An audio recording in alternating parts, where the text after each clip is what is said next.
सर्दियाँ आते साथ ही देसी घी की मांग में इजाफा हो जाता है और बिल्कुल प्योर खालिस देसी घी या मक्खन आपको कहीं से नहीं मिलता। फिर हर तरफ एक ही रोला और शोर होता है कि देसी घी खालिस कहाँ से लिया जाए, कहाँ से खालिस मक्खन जो है वो मिलेगा। किसी को गाय का नहीं पसंद तो किसी को भैंस का नहीं पसंद, तो ये बहुत सारे मसले पैदा हो जाते हैं। तो इन तमाम मसलों को आज इस वीडियो में हल करूंगी मैं, मेरे साथ रहिएगा। छोटी सी वीडियो है, स्किप मत कीजिएगा वरना बहुत कुछ आप गंवा देंगे। चैनल को सब्सक्राइब कर दीजिएगा अगर चैनल पे फर्स्ट टाइम आए हैं तो। बिस्मिल्लाहिर्रहमानिर्रहीम, अस्सलाम वालेकुम, वेलकम टू निकी कुड़ी किचन। जियानो खुशामदीद। जिस तरह से इतना बड़ा पेड़ा मक्खन का माशाल्लाह से मैंने निकाला है, आप भी निकाल सकते हैं, क्योंकि दूध जो है वो एक अहम बुनियादी जरूरत है हर घर की। हर घर में दूध किलो दो जरूर ही आता है। तो इसी किलो 2 किलो दूध के अंदर से हम पेड़े भर के मक्खन जो है वो निकालेंगे। कैसे? जैसे आपने दूध को बॉयल करना है तो कम हल्का पानी ऐड करके आप दूध को बॉयल कीजिएगा। जैसे ही दूध ठंडा होगा और उस पे आ जाएगी बलाई। सारा कमाल जी इस बलाई का है, मलाई का है। तो आपने जैसे ही बलाई आ जाएगी उसको ठंडा होने देना है। जितना ज्यादा दूध ठंडा होगा उतनी मोटी बलाई जो है वो आएगी। फिर आपने क्या करना है, घर में कोई भी टिफिन डिब्बा वगैरह ले लें और रोज की रोज आपने बलाई जो है वो दूध से उतारनी है। तकरीबन 5-6 दिन में आपकी जो डिब्बा या जार होगा वो भर जाएगा। अच्छा, जिस डिब्बे या जार में आप बलाई उतार के रख रहे हैं 1 हफ्ते के लिए, आपने उसको फ्रीज करते जाना है। जैसे बलाई उतारेंगे उसका ढक्कन बंद करेंगे, ऊपर फ्रीजर में रख दीजिएगा, फ्रीज हो जाएगी। फिर अहम मरहला, यहाँ पे ये बात ध्यान से सुन लीजिएगा, बहुत अहम बात है आपके लिए। जिस दिन आपका इरादा होगा मक्खन निकालने का तो फिर आपने क्या करना है, बलाई को, क्योंकि बलाई जो है फ्रीज होगी, उसमें बर्फ होगी, तो आपने उसको सुबह सुबह निकाल के बाहर रख देना है। फ्रीजर से, फ्रिज से निकाल के रख दीजिएगा ताकि बलाई जो है वो बिल्कुल मेल्ट हो जाए और जैसे गर्म बलाई होती है बिल्कुल उसी शेप में आ जाए। तो आपने इसको गर्म नहीं करना, कुछ भी नहीं करना, जस्ट आपने इसको फ्रीजर से निकाल के रख देना, खुद ही मेल्ट हो जाएगी। जैसे जैसे वो पिघल जाएगी, बर्फ खत्म हो जाएगी, बिल्कुल बलाई जो है वो नरम हो जाएगी। फिर आपने लेना है विस्क, या तो आप इसको अच्छे से फेंट लीजिएगा चम्मच के साथ, या फिर विस्क का इस्तेमाल करते हुए अच्छे से आपने बलाई को फेंटना है, यकजान करना है। और लेना है दही।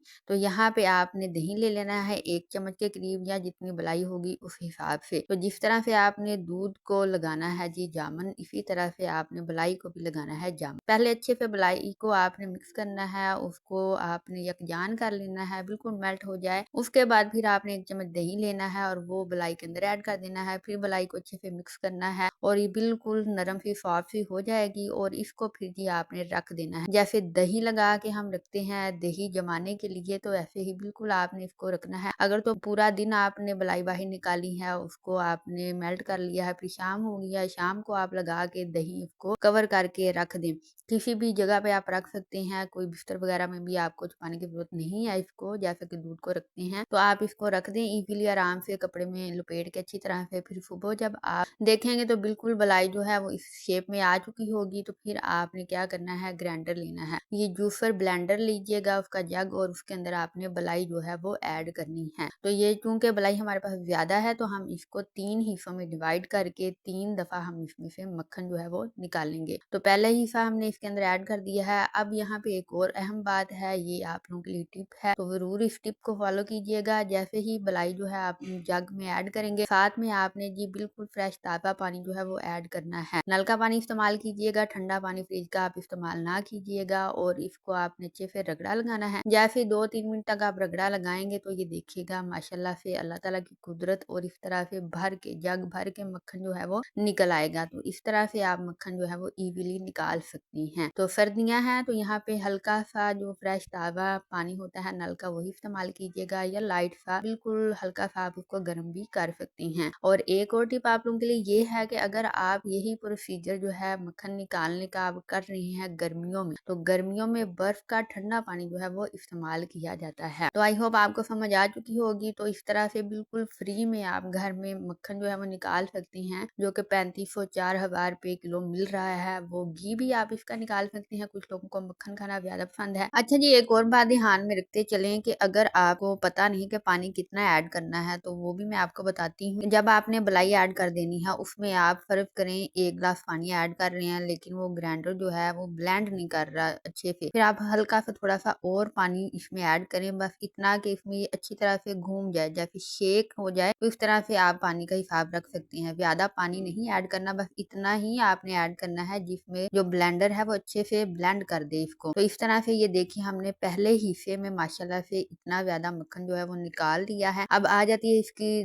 दूसरे हिस्से की बारी। बिल्कुल अच्छे से आपने निचोड़ के इसका मक्खन जो है वो निकालना है। जब एक दफा निकाल लें तो उसी जो पानी है या जो लस्सी बच जाती है मलाई की, उसको दोबारा से रगड़ा लगाएं, उसमें से फिर मक्खन निकलेगा। तो 2 दफा एटलीस्ट आप करके तो इस तरह से एक भरा बर्तन जो है मक्खन का निकाल सकते हैं। दूसरी तरफ आप जी दोबारा हमने दूसरी मरतबा इसका निकालना है मक्खन, तो दूसरी तरफ देखे माशाल्लाह से दोबारा से इतना सा मक्खन जो है वो निकल आया है। तो आप बिल्कुल मिलावट से पाक साफ सुथरा घर का मक्खन या देसी घी बिल्कुल फ्री में इजीली आप बना सकते हैं। तो कैसी लगी आपको आज की वीडियो? आई होप आप लोगों के लिए हेल्पफुल रही होगी, बहुत ज्यादा हेल्पफुल रही होगी और बहुत ज्यादा फायदे हैं इस मक्खन के। साग बनाए जी सरसों का, घर का मक्खन लें। और इवन हम गाँव में रहते हैं तो यहाँ पे भी मक्खन जो है वो 5,000-4500 रुपए किलो जो है मिल रहा है। तो देखें क्या ही आलम होगा शहरों का। तो अगर आप शहर में रहते हैं तो टेंशन किस बात की है, दूध तो आपके घर में भी आता है, दूध को बॉयल करें। और जी बलाई वैसे भी कुछ लोगों को नहीं पसंद होती, तो बच्चों को खासकर नहीं पसंद होती, तो बलाई उतार लिया करें, फ्रिज में रखें, फ्रीज करती जाएं। और अचानक से मक्खन निकाल के इस तरह के बड़े बड़े पेड़े अपने घर वालों को, अपनी फैमिलीज को और अपने शोहर को बिल्कुल हैरान कर दें। फिर आलू वाले पराठे बनाएं या मूली वाले पराठे बनाएं, हर रोज मक्खन के साथ उसको खाएं तो काफी आपको अच्छा लगेगा। तो मुझे भी अच्छा लगेगा अगर आप मेरे इस मक्खन के पेड़े को देख के माशाल्लाह बोल दें। तो जरूर माशाल्लाह बोला करें। अगर कोई भी अच्छी चीज देखें, कहीं भी देखें, तो जरूर अल्लाह ताला की तारीफ जो है वो किया करें। तो माशाल्लाह से ये हमारी 1 हफ्ते की मेहनत है। 1 हफ्ते में हमने जी 2 किलो दूध होता था या किलो दूध से भी आप कहें तो बलाई निकाल के रख दी फ्रिज में, इसको फ्रीज किया और हमने भी अपने घर वालों का तरा निकाल दिया। तो आप भी तरा निकालें इस तरह के बड़े बड़े पेड़े जो है वो निकाल के। अच्छा जी, एंड पे आपने क्या करना है, पानी लेना है, ठंडा पानी ले लें फ्रिज का या सिंपल पानी, उसमें आपने पेड़ा रख देना है जो मक्खन का आपने निकाला होगा। जितनी भी लस्सी होगी वो अच्छे से निकल जाएगी। फिर इसको अच्छे से निचोड़ के तो पानी निकाल के आप इसको फ्रिज में रख सकते हैं, जब चाहे इसको खा सकते हैं। इसी के साथ वीडियो को लाइक करें, चैनल को सब्सक्राइब करें। हमें दे इजाजत, अल्लाह हाफिज।